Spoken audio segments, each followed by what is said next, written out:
The chandeliers sparkled above the grand ballroom, casting golden light on hundreds of guests dressed in their finest. Where is he going? Cameras flashed, violins played, and whispers filled the air as the millionaire groom, Ethan Caldwell, stood at the altar. At just 34, he was the definition of success, self-made, charming, and admired by all. Beside him, Isabella Monroe, his radiant bride-to-be, smiled as the minister prepared to begin. But something in Ethan's eyes was different.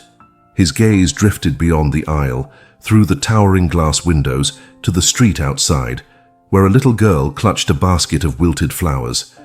In that instant, the noise faded, the music blurred, and his heart pounded with a memory he thought he'd buried. Then, before anyone could stop him, Ethan took a step back. The guests gasped, the bride froze, and the millionaire turned and walked out of his own wedding. Before we dive in, show some love with a like and drop a comment on which country you're watching from. We absolutely love seeing our community from all over the world come together here. All right, are you ready? Let's jump right in. Ethan Caldwell's story didn't begin with wealth. It started in a cramped one-bedroom apartment on the rough side of the city, where the ceiling leaked when it rained, and dinner often meant a can of soup stretched to feed two. His mother, Margaret, worked 2 jobs, cleaning offices during the day and waiting tables at night to keep the lights on. Ethan, even as a boy, noticed the exhaustion etched into her face, the quiet sacrifices she made. He remembered the nights she'd push her plate toward him, insisting she wasn't hungry, when in truth, she hadn't eaten all day. Those memories forged something powerful inside him, a relentless drive to escape poverty. By his teens, Ethan was tutoring classmates in math for pocket change. In college, he began coding websites from his dorm room. By his late 20s, that hustle grew into a booming tech company worth millions. On the outside, Ethan became the picture of success, a polished millionaire who owned penthouses, sports cars, and commanded respect in every boardroom. Yet deep inside, a quiet ache remained. The farther he climbed, the more disconnected he became from his starting point. He rarely spoke of his childhood, burying it beneath luxury and schedules filled with business deals. People saw his wealth, but not the boy who once patched holes in his shoes with duct tape. Margaret never lived to see her son's success. She passed away just before Ethan's company went public, and though he donated in her memory, he often felt her absence most on his proudest days. He chased bigger deals, larger projects, but no amount of money filled that silent space in his heart. That's why his wedding was supposed to mean something more. Isabella represented stability, legacy, a life where he could finally stop running, or so he thought. But in truth, Ethan wasn't running toward love. He was running from the past he had never truly faced, and when his eyes fell on that little girl with wilted flowers outside the wedding hall, memories of Margaret, of hunger, of sacrifice, all came rushing back like a flood. If Ethan was the self-made success story, Isabella Monroe was the picture of elegance and privilege. At 28, she moved through the world with the kind of poise that made every head turn. Her beauty was undeniable, chestnut hair, flawless skin, and a wardrobe filled with designer gowns that seemed to whisper wealth with every step. But behind, the charm. Isabella was a woman who had grown up in a world very different from Ethan's. Her father was a prominent businessman, her mother a socialite known for hosting glittering galas. Isabella was raised in luxury, never having to worry about bills or an empty fridge. Her struggles were not financial but reputational, upholding the Monroe family name in high society. For her, wealth wasn't just comfort, it was identity. When she met Ethan, she was intrigued by his story. The press loved the narrative. A.E. self-made millionaire swept off his feet by a socialite. Together, they were the perfect headline, the fairy tale couple people envied. And to Isabella, Ethan represented something more than just love. He was her chance to blend her family's old-world prestige with his new-world fortune. But here's where the difference between them quietly grew. Isabella adored the luxury. Ethan provided the private jets, the French villas, the front-row seats at Fashion Week. She loved the idea of him, the status he elevated her to.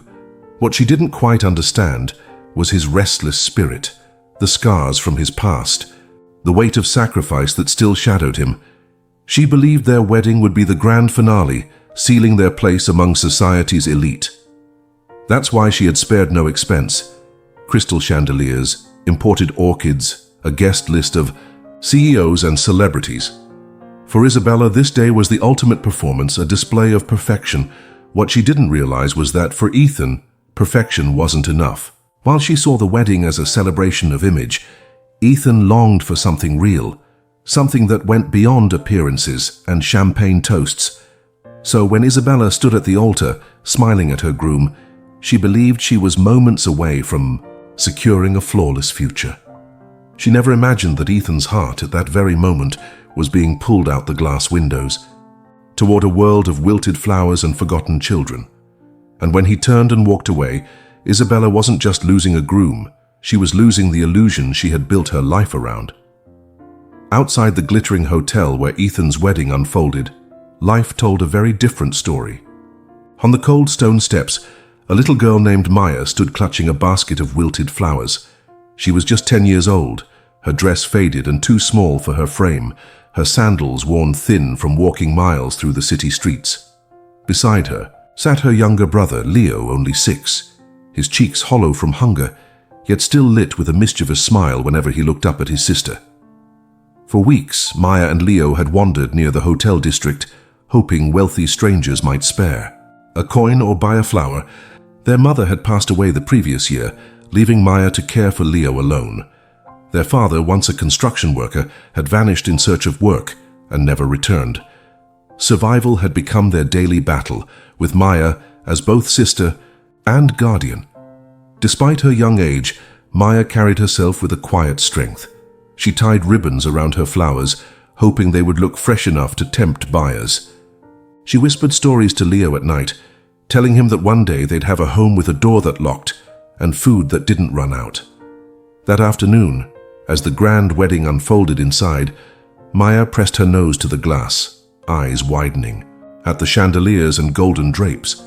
To her it looked like another world, one she and Leo would never belong to. Still, she held on to hope. "Maybe today someone will see us," she murmured, brushing Leo's hair from his eyes. And then it happened. Through the glass, Maya caught sight of a man at the altar. His eyes, though surrounded by wealth and perfection, looked heavy, familiar. For a brief moment, Ethan Caldwell and Maya locked eyes. In that instant, Maya saw not a millionaire, but someone who understood hunger, someone who might recognize the ache she carried.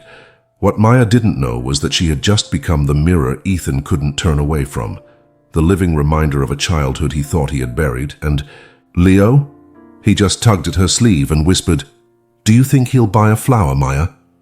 The minister's voice echoed through the ballroom, but Ethan barely heard a word.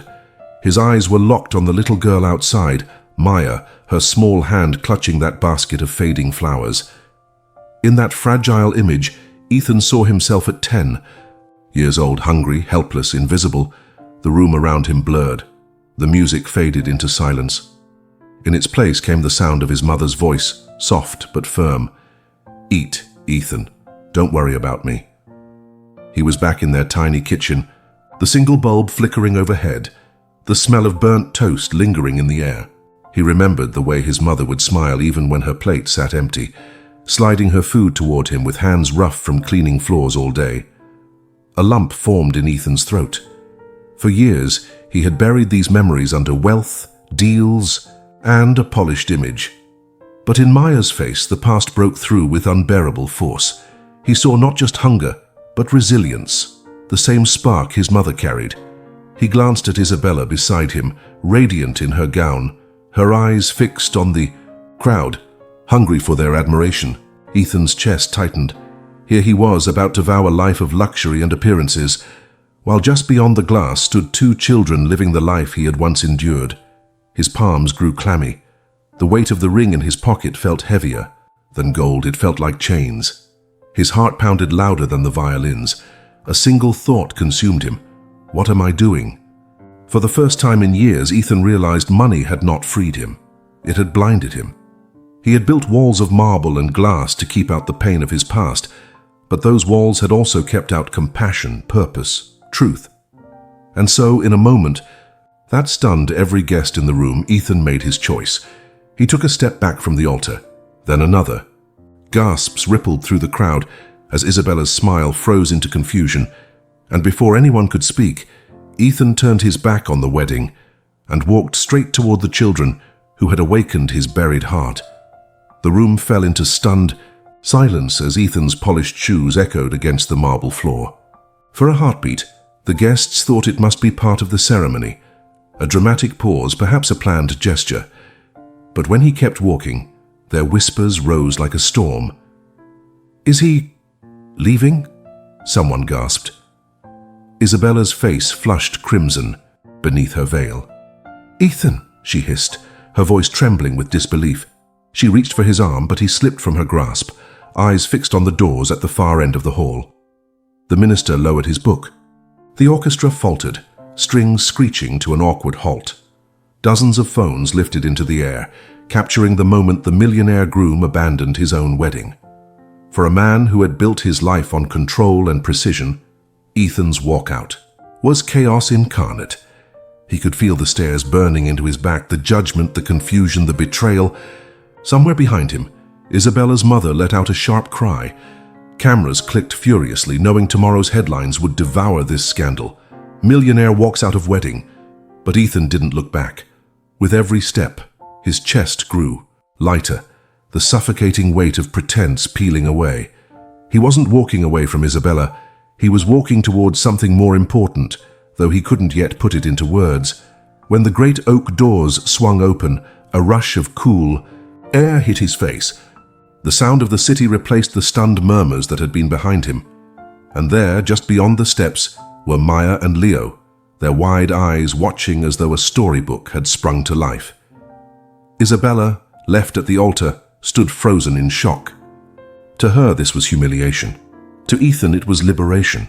The guests would remember the scandal, the broken vows, the wasted millions on a wedding abandoned mid-ceremony.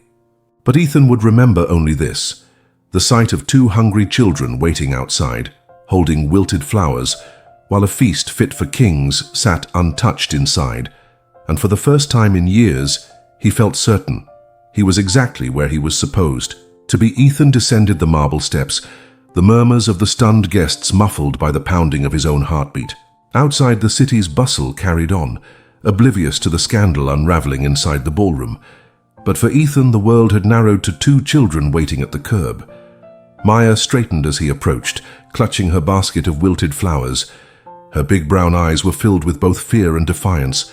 Beside her, little Leo tugged nervously at her sleeve. "Do you think he'll be mad at us?" he whispered. Ethan knelt, lowering himself to their level. He reached out gently, brushing a trembling hand across one of the crushed daisies. "How much for this flower?" he asked softly. Maya's lips parted, uncertain if this was mockery or kindness. $1, she whispered. Ethan pulled out a crisp bill and pressed it into her palm. But when his eyes lifted, they caught something else, a faint memory stirring. Maya's face, her expression reminded him of someone he had once known. "Your mother," Ethan said carefully. "What was her name?" Maya blinked. "Rosa. Rosa Alvarez." The name hit Ethan like a thunderclap. Rosa had worked as a cleaner in his startup's early days.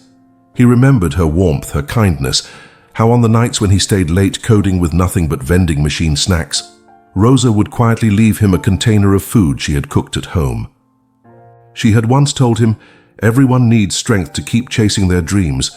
His throat tightened. "Your mother. She helped me years ago.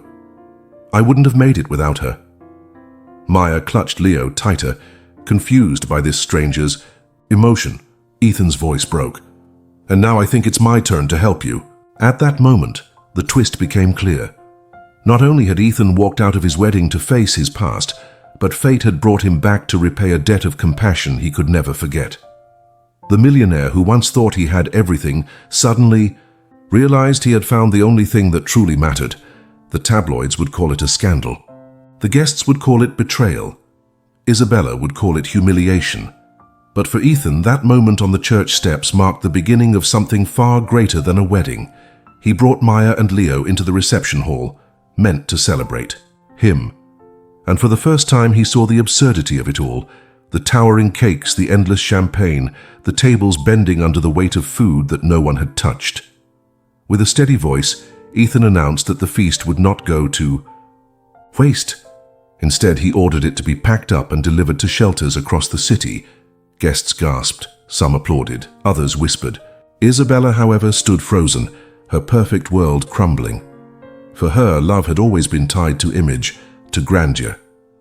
Watching Ethan kneel before two ragged children shattered that illusion. She realized she had loved the millionaire, not the man. In the days that followed, Ethan redirected his wealth and attention towards something more enduring than luxury. He founded the Margaret Caldwell Foundation, named after his mother. Its mission: to provide education, housing, and food for struggling families like Maya's. He traded in high society galas for community fundraisers, replacing champagne flutes with school books and laptops. But transformation wasn't one-sided. Maya and Leo began to bloom under his care. Maya, who once whispered bedtime stories to comfort her brother, now sat in classrooms learning to write stories of her own. Leo, once timid and frail, discovered the joy of running on full stomachs and safe playgrounds. As for Ethan, he learned a truth his millions had never taught him. Wealth measured in dollars was fleeting, but wealth measured in lives changed was eternal. Isabella's name still surfaced in gossip columns, lamenting her lost fairy tale. But Ethan no longer chased fairy tales. He had found something real, something his mother would have been proud of. Months later, the scandal of the wedding walkout had faded from the headlines, replaced by fresher gossip. But for Ethan, life had taken on a deeper, quieter rhythm, one that no magazine could capture. On a crisp autumn afternoon, he sat on the steps of a modest community center that now bore his mother's name, the Margaret Caldwell Foundation. The sound of children's laughter echoed through the courtyard, a melody far richer than the orchestras that once played at his galas. Maya darted past him, clutching a notebook filled with her latest stories, her eyes bright with a confidence he had never seen before. Leo trailed close behind, his small hands sticky from the ice cream cone Ethan had bought him earlier. They weren't just children he had helped, they had become a part of his family. Ethan leaned back, letting the sun warm his face. For years he had chased wealth, as though it were the finish line to happiness. He bought cars he barely drove, penthouses he rarely visited, and watches that only measured time wasted. But sitting here, surrounded by children who now had hope, he realized something profound. He was wealthier than he had ever been. True wealth wasn't the number in his bank account. It was seeing Maya and Leo smile without fear of hunger. It was knowing that every dollar he gave now carried his mother's spirit forward. It was the peace in his chest when he finally stopped running from the boy he once was. From across the yard, Maya called out, "Ethan, come play with us." Her laughter was pure, unfiltered joy. He stood, smiling. For the first time, he didn't feel like the millionaire who had walked out of a wedding. He felt like a man who had finally walked into the life he was meant to live. And as he joined the children, the truth settled in his heart. Some riches fade with time, but love, compassion, and kindness, they are the only fortunes that never run out. If this story touched your heart, share it with someone who needs a reminder that kindness still exists. Please tell us your thoughts in your country in the comments below. Don't forget to like and subscribe so you never miss more inspiring stories. Your support keeps us going. Until next time, stay kind, stay hopeful, and remember, even the smallest act of compassion can change everything.